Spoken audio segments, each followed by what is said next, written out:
Ahoj, v tomto díle za volantem si dnes ukážeme midibusy.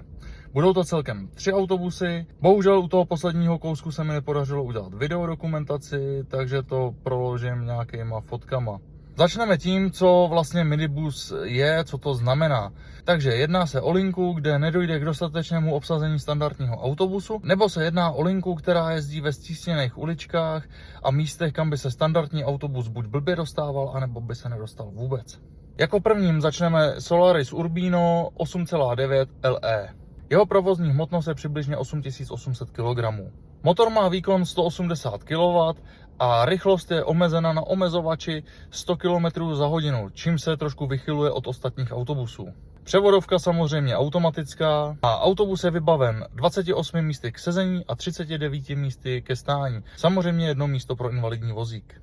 Druhý autobus je SOR ICN 9,5. Jeho provozní hmotnost je 9200 kg. Motor má výkon 184 kW a rychlost je samozřejmě omezena už standardně na 80 km za hodinu. Do autobusu se samozřejmě vejde 28 sedících lidí a 46 stojících. Když tam bude invalidní vozík, tak jich bude pouze 37 těch stojících. A poslední, který tady pro vás dneska máme, je SOR BN 8,5. Bohužel k tomuto se mi nepodařilo získat videodokumentaci, takže tam jenom přiložím pár fotek a řeknu vám k tomu nějaké informace. Jinak se tady tomu autobusu přezdívalo Kindervajíčko a byl to vždycky hrozný šrot už od výroby, co přišli.